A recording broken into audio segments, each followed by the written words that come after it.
Good morning everyone, welcome back to Dev Parkour. I'm Brian Parks, and in this video I want to talk about how we onboard people into new technologies.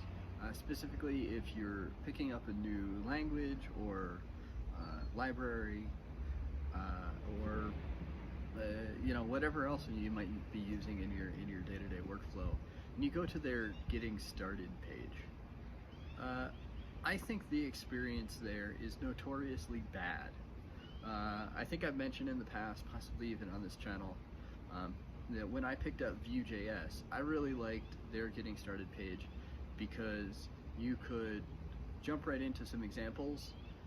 It very clearly showed that you could have multiple Vue apps on the same HTML page.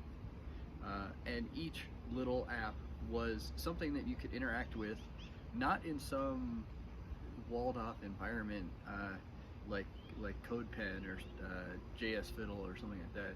Granted, those are fantastic tools. I'm not knocking them by any stretch of the imagination. But these examples in the Vue.js Getting Started page, this one HTML page, you could interact with them in the browser. You could see exactly what they were doing. And that really spoke to me. But even there, I think it really fell short of where I think we need to be with our Getting Started guides. And a lot of other Getting Started guides fall way short of that. And let me tell you why. So I feel like in computer science, a lot of the things we do and a lot of the ways that we try to explain things to people is by trying to say it's so simple, you can do it in less than 5 minutes. When realistically, computer science is hard.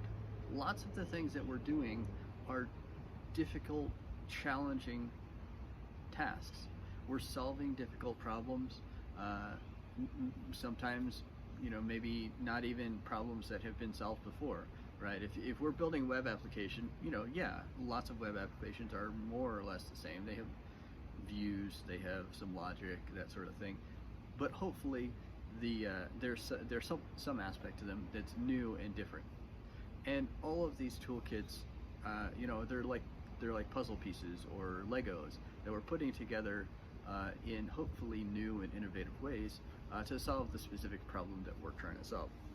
So I think it really does us a disservice to say, oh, getting started with this thing, it's so easy, you write one line of code and boom, you have the Taj Mahal. The other reason I think that's a disservice is because most of the time when we're trying to use that, it's great if some simple entry-level aspect of the library or language or something like that is easy, but most of the time we don't want the zero to Taj Mahal route. We want some part of that, and I think it's I've done Getting Started guides where it's like, okay, so now I can say I've used X, but I really don't feel like I know it. I don't feel like I learned any part of it. I've installed it and I ran a simple command, and that's about it. That's all I know how to do. I don't really feel like I know it. Now on the other side of the spectrum, there are languages, toolkits, frameworks that just have endless boilerplate.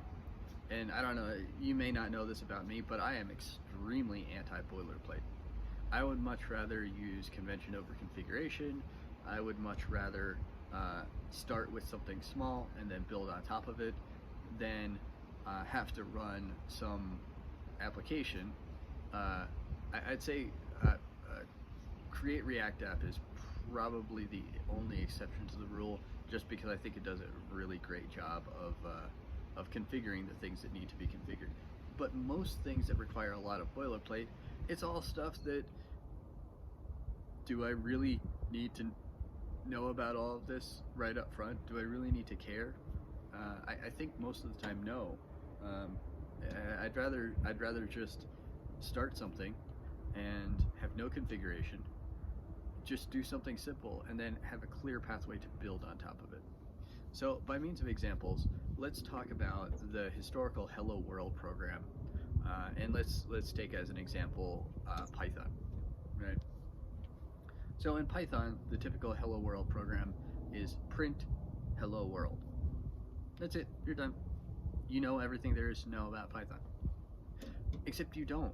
You really don't know anything. You just know one command, and you know that you can put that command in a Python file and run it with the Python interpreter, and that's about it.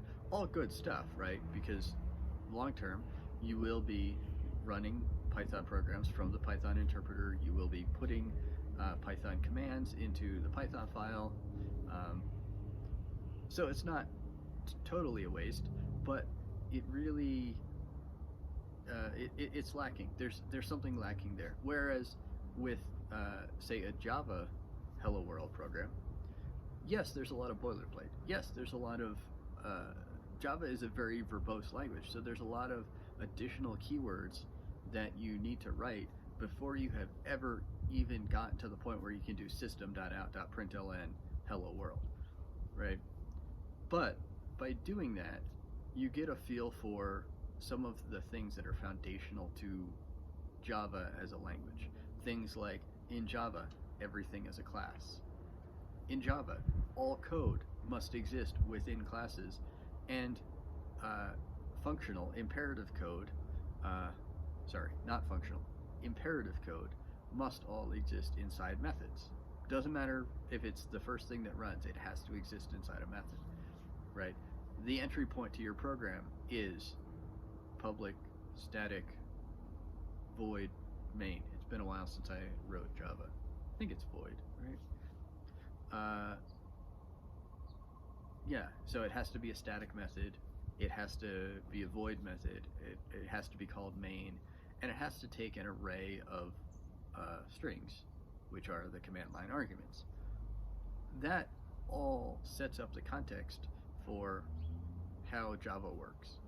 And then from there, you can start to build on top of that, right? You might start to do formatted output. You might start to do input, that sort of thing. But there's a clear progression from, hey, there's this complex thing, and we didn't try to just abstract all that complexity away. We tried to make it graceful and useful and helpful, that yes, this is complex, but let's talk to the computer in a way that makes sense, and not just hand wave away all this additional complexity, where something like Python or Ruby or a lot of these modern languages, like all of that complexity goes away. So your getting started guide might be, hey, let's do hello world, print hello world. Okay, you're done, and you really don't know anything about the language. Or a framework, it might be include this JavaScript library and then include this class in your HTML, and boom, you're done. That's all you have to do. As opposed to what's actually going on here? What are we doing? And the reason I came to this realization was I was actually reading some things about we'll just say medical. I don't want to get too deep into the details, but some medical resources. Now, most people don't know anything about medicine unless they're in a medical field, right? So a lot of these resources are written from the perspective of, you probably don't know anything about this, so we know that this is complicated. We have to describe it to you in a way that makes sense to someone who's never dealt with, the nervous system before, for instance, right? We're not going to assume you know what an axon is, and a neuron, and a nucleus, and even specific parts of the brain, names of lobes and stuff like that. We're just going to talk about what happens, what chemicals are involved, maybe some of the nutrition that's involved, things that you really can relate to, right? We all know what a broccoli is. We know what cantaloupe is. We know what chicken is, right? We can talk about things like that. We know that dark meat has more fats than white meat. And if we don't, that's something that we can state in this article, and it makes sense. We can follow along with that. And I feel like that's really missing from a lot of these getting started guides, from, again, frameworks, languages, lots of different things. Yeah, I mean, you can't tell it from my face, but I've actually been severely frustrated by some of these getting started guides. I really wanted to use some tool, and I go to the getting started guide and I try to use it, and I don't know, I don't follow this. And I start to wonder things like, have I been in the industry so long that I'm stuck in my ways that I just can't understand anything new? I'm incapable of learning. And then I go to something else and I'm perfectly capable of learning it. So I know it's not that. It's just really that these getting started guides are written so poorly and not really designed well, especially for the novice. But even for, I'm by no means a novice, but some things I am totally new to. And it's really hard to get through them. So hopefully this was helpful. Hopefully this gave you something to think about. Next week we'll be back to talking about my scaling project, taking a legacy PHP app from the state it's currently into a scalable cloud native app. So I hope you'll join me on that journey by clicking the subscribe button and clicking that notification bell so you'll get notified when those videos post. If you like this video, go ahead and hit that thumbs up button. If you have other thoughts, or if you have a getting started guide that you've used that you think has been absolutely fantastic, go ahead and leave a comment down below. Leave a link to the getting started guide. I'd love to hear your thoughts on the matter. If you think I'm right and want to layer on additional criticisms of getting started guides, that's fine for the comments too. I'd love to start a conversation. Thanks for watching, and I will see you in the next one.